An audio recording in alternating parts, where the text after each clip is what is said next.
Hi guys, if you are new here, I'm Obiero Triza. Kindly consider subscribing if you haven't subscribed, and if you have subscribed, I want to say thank you so much. I really appreciate that. And don't forget to hit the notification bell so that whenever I upload a video, you get notified. So guys, today I've decided to talk about my pregnancy journey. Yeah, kwa wale wamekuwa wakiwatch video zangu, you know very well I have a daughter, and I want to talk about her today. Today is a very special day. Yeah guys, so this video is very special to me. This is a very special day.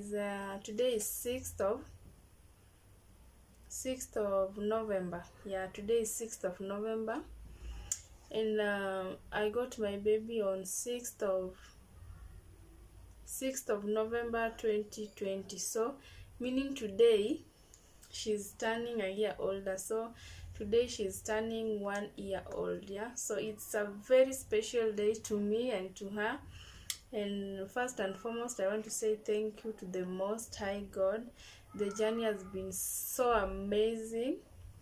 Yeah, so I really don't know where to start, but it has been very tough, ups and downs, but I thank God for the journey. Yeah, so today I want to talk about her. Yeah, today she's turning 2 years. Yeah, she's 2 years also. So so I just want to say this video I'll dedicate to my daughter. I know one day she'll come and watch this, and I want to say I really love you so much. We've gone through a lot, but with God, I know we'll keep moving. And yeah, I feel like getting very emotional at the beginning, but no, I won't get emotional. So yeah, so first, by there even I wrote it somewhere. Let me show you guys. I noted it. I don't want you to like see everything. I don't know if you'll see it, but let's see. 6th of November 2020. Yeah. So like I wrote it here on my diary. So I want to talk about that journey today. Yeah, so first let me say how I got pregnant. Hey. At how I got pregnant. So me being pregnant wasn't an accident. Yeah, me being pregnant wasn't an accident, it was planned. Yes, I remember when I came to Nairobi, I was staying in Pipeline Estate. So that was in a single room, and then I went to bedsitter, and then to one bedroom. Now from one bedroom, now I was looking for a 2 bedroom. So 2 bedroom I came to a certain estate. The estate is where I still live. Yeah, so I came to a certain estate, and now I was in 2 bedroom. Yeah, two. Yeah, so when I came to a 2 bedroom house, I was feeling like the house was so big, and I was just alone sometimes in the house. So sometimes I could stand by the window watching children playing, their parents taking them to school. So I used to admire that. Yeah, so I used to admire that so much. So it reached a point I had to plan to get one. And that was it. The first month I planned, I got pregnant. Yeah, so that was it. That is how I got pregnant. Now before I tell you the pregnancy journey, let me tell you now how I found out I was pregnant. So I think I was up country in a certain hotel. I was staying in a certain hotel huko home sasa. So I ordered breakfast, they brought it. So I ordered I ordered chapati and eggs. So they brought, but I was feeling like vomiting and so on and so forth. You understand that feeling for those who have been through that journey. So I was feeling like vomiting, and I was really wanting this food, by the way, but so I didn't eat it. So then it reached lunchtime. I ordered lunch. I ordered fish and kienyeji. Hey, and they brought it to my room. Where you can't believe that smell. Hey, yani, we waiter, like the person who was serving me in my room, alileta food, and I was like, no, return the food, I don't want it anymore. And I imagine prepare wakaleta hadi kwa room, and I was like, no, I won't eat this food, you understand? So that's when I decided to do a test, and on that day is when I confirmed I was pregnant. Yes. Now on my first trimester, hey, you can't believe, but it was so tough. My first trimester was so tough. The first 3 months, hey, it was so tough. Like hata ile harufu ya kitunguu sikuwa nataka kusikia, yani jirani akipika food nisikie nitavomit, you understand? And then chakula yangu ilikuwa inapikwa tu hivyo na hakuna kitunguu, hivyo tu. Like even I would even prefer kuboil food nikule tu hivyo. I was just okay. That was the first trimester, and I used to vomit a lot, so it wasn't easy. It was tough. Very, very tough. But now that was the first and the first 3 months. Now from the 4th month, I think I started feeling somehow relieved. Yeah, at least sasa nilikuwa like somehow okay. Yeah, so I could eat well. Yeah, so nilikuwa tu sawa. Let me just say that from now 4th to now to 8 months, I think.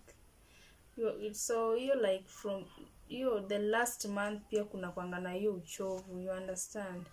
So hiyo sasa like umechoka ile yako yote. So yeah, it wasn't easy. The 3rd trimester was so tough also because of that uchovu and vitu mingi tu, like una feel huwezi fanya vitu peke yako, umechoka. Yeah, so it wasn't easy again in the third trimester. For me it wasn't easy. So what next? Yeah, so now let me take you to a point where now I went to deliver my baby. So I took myself to the hospital. Yeah, hiyo labor haikukuja. Yeah, labor haikukuja. So I took myself to the hospital and I was induced. Yeah, I was induced, and it took long before I even started to labor, by the way. It took long to a point that I was even wondering, so what's going on? Why am I not feeling that car? Because I could hear the other women screaming. Aki watu walikuwa wanalia. Yeah, like I just remember that situation. Yani people were screaming, people were I can't even tell. Yeah, so I was induced. After induction, I took a while. Then is when nikaanza like kusikia hiyo pain inakuja pole pole. Then as time goes ina increase hivyo mpaka sasa ikafika kwa peak. But let me tell you, I was so strong, by the way. I was so strong because first I wanted to meet I was so eager to meet her. I was so eager, and before even like meet, I loved her already. So it was very special. So I remember one woman asked me like, "Is this your first child?" And I was, "Yes." "And why are you not screaming? Why are you not like behaving like other?" No, it wasn't a woman. It was actually a nurse who asked me that. That, "Why are you not screaming? Like, yeah, man, you look still young." And I said, "I'm just strong for my baby. I just want to meet her." You understand? So I remember like I didn't misbehave. That one is for sure. I didn't misbehave. So, but it reached a point now. It reached a point. I think I was measured. I was like I was 6 centimeters. I think 6. Now when I was 6 centimeters, was it 6 or what? I can't remember it very well. But I was fully dilated. So it reached a point I couldn't hold it. So yani hiyo kauchungu ilikuwa inakuja unaisikilia na huku nyuma huku nyuma, then is like in a round inakuja round hivi, inarudi kwa tumbo, inarudi kwa mgongo. It was so tough. So ilifika tu place I started like kutoa hiyo sauti ya unasikia as in like unataka no, unataka kupupu. So like inakuja automatic by the for me. I don't know experience ya wengine, but for me that sound ilikuwa inakuja automatic, like you couldn't hide it. Yeah, you can't hide it. For me, I couldn't hide it. So inakuja like uchungu ikifika ndio sasa hiyo sauti inakuja like So I remember a nurse, kuna nurse mwingine because ilikuwa ni usiku around 6, ilikuwa inaelekea saa 1 hivyo, around 6 inaelekea saa 1 jioni. So kuna nurse mwingine alikuwa tu around anatuangalia. So I remember nikianza kutoa hiyo sound, then nurse akakimbia kuja kwangu, then akaniuliza, "Unasikia pupu?" Then nikamwambia nasikia pupu, acha niende kwa chaka. Sema just pupu there, you are not going to the toilet, just pupu there. So I was like, me pupu here?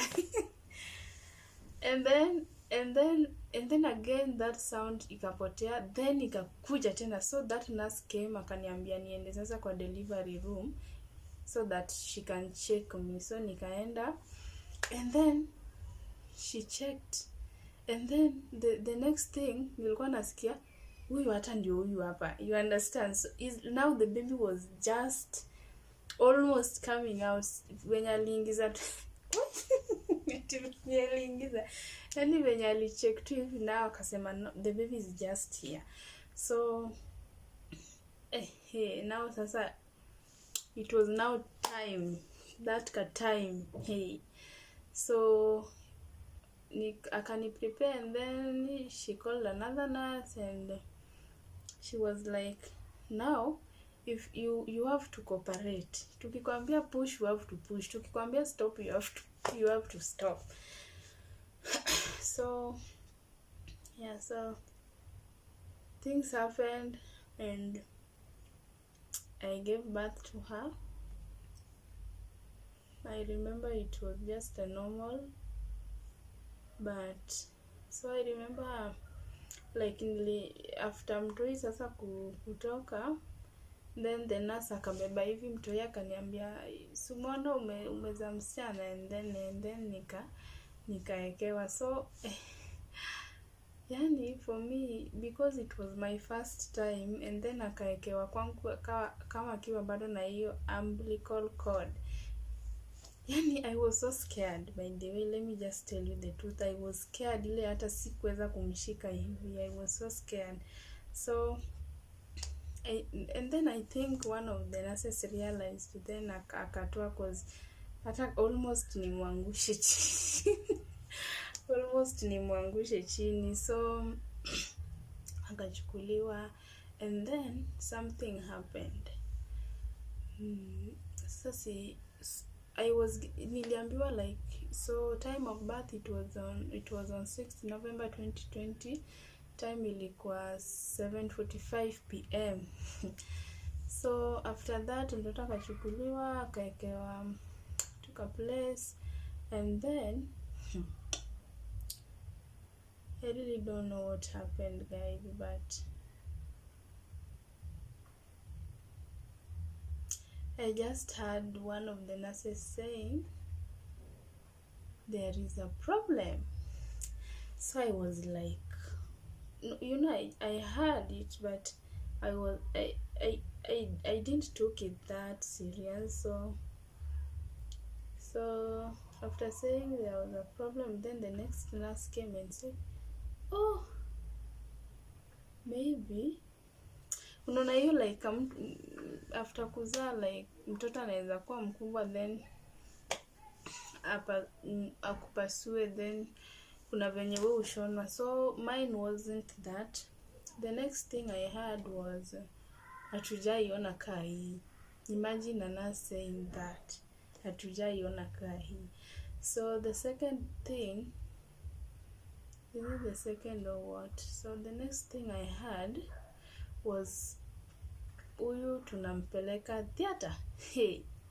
So ilipata like nilikuwa nimechoka. So I just approached one of the nurse, alikuja hivi mbele yangu, nikamuuliza kwani what's wrong, then akaniambia unavuga damu and we don't know inatoka wapi. So they checked and wakapata kulikuwa na shida mahali. So they had to call emergency. Kwa sasa kwa theater huko they had to call wasiingize the next patient, cause huko nilikuwa ni wale watu wanaza na CS. So they had to stop the next CS. Ni mimi sasa next napelekwa emergency. So it was like an emergency again. Napelekwa theater. So I was asking God, kwani what really happened? I just like received my baby and I was like, at least journey imeisha. So again to the theater. So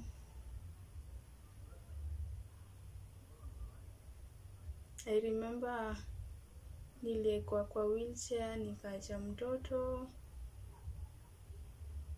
So nasukumwa. So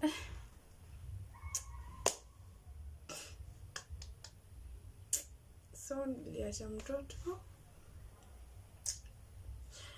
nikapelekwa theater. So kufika kwa theater, I don't want to get emotional. So before tufike kwa theater, huyu daktari alikuwa ananisukuma. Nilimuuliza eti unaenda kurudi? Akaniambia unaenda kurudi. So ilikuanga na hiyo mentality ya wale watu wanapelekwanga theater inakuanga 50-50 kurudi. So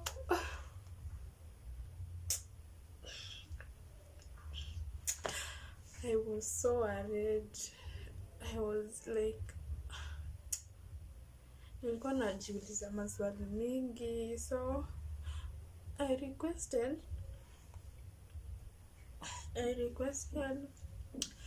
nimpigie mamangu nimwambie what was going on, because I was just alone in the hospital.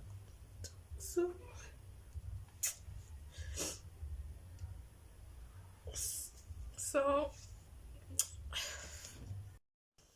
yeah, so I remember huyo daktari akakubali ni call mom, nikampigia nikamwambia, and then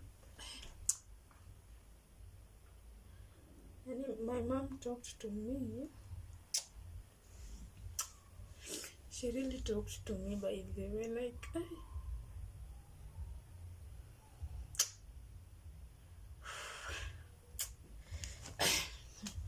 let me not get emotional, by the way.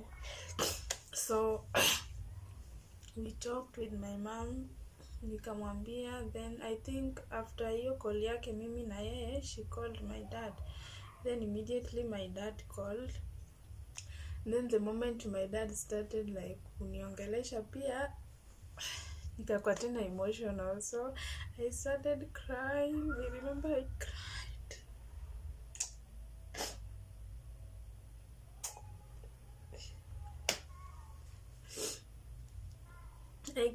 Yani ifika hata sitaki hata sasa kusikia, because the moment alikuwa naongea, the more alikuwa naongea, the more I was getting emotional.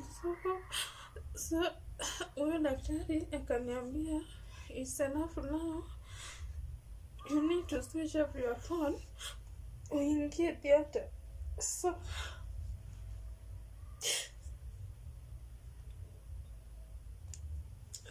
I had to sign hizo mambo, na kuna ka form unapewa before uingizwe, kuna form unapewa you sign, you have to read first and then you sign. So I had to sign that ka form, and then nikapelekwa theater. So I really don't know if I'll continue with this story, because a lot happened. Maybe kuna part nitaskip by the way, because a lot really happened. Hata ukiangalia kwa hii diary yangu, hiyo the venye nili record, I wrote on 6th of November 2020, my baby's birthday. What I went through at the hospital was hell. So that hell, the hell thing, I don't want to talk about it. So nikapelekwa theater, and then one of the doctor kaniambia, I remember nikifika kwa mlango ya theater, kuna kauma na aliyekuwa hapo nje, alikuwa sasa immediately ametoka kwa theater. So this woman alikuwa anaongea peke yake, anasema vitu peke yake. So I was so scared, and then I approached one of the doctor, nikamuuliza, why is she talking alone, why is she like doing things like alikuwa amelaza tu hapo, sasa anaongea tu. And then I remember huyo daktari akaniambia, it's because of hiyo dawa amedungwa ndio inamfanya hivyo, but atakuwa tu sawa. So I was like, so hata mimi nitabehave hivi ama? Nikamuuliza, kaniambia hapana, you won't behave like that, see your situations are different. Nikamwambia sawa. So nikaingizwa kwa theater, and then I remember kuna daktari akaniambia, kuna kashindano utadungwa huku nyuma, utasikia uchungu kidogo tu. And then siji zilikuwa 2 or what, I can't even remember, but I think zilikuwa shindano 2 huku like hapa kwa nini huku kwa mgongo, ati utadungwa tu 2, and then we will now operate on you. So I remember nilidungwa ya kwanza, nikasikia like mguu vibrate like boom.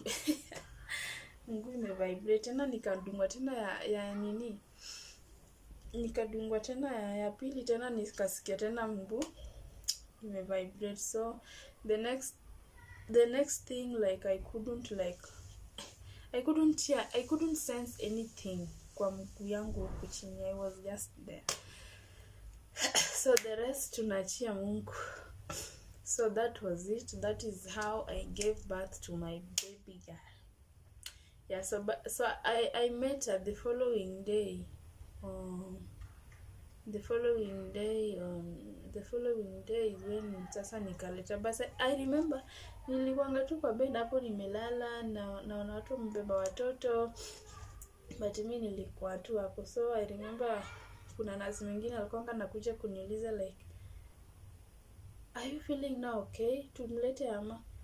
So alikuwa ananishika huku na ana realize bado si sense anything. So aliashadi nika sense, ndio akaniambia sasa, let me bring now your baby, you breastfeed her. So nikaletewa, and that was it. That was it. The rest tunachia Mungu, but I really want to thank God for the journey. It has been amazing. Yeah, it has been really amazing. We've been in and out of the hospital, but I really thank God. I really thank God for the journey and the far He has brought us. So that was it. Yeah, so that was it. That was my journey. I really hope this story will inspire someone. Yeah, I really hope so. So I think the next video I'll now show you how I'll progress hivyo and yeah. So thank you so much, guys. I really feel like I want to end this video here, but let me just end it here because nikianza kusema like I don't want to end it, I'll talk because I have a lot to say.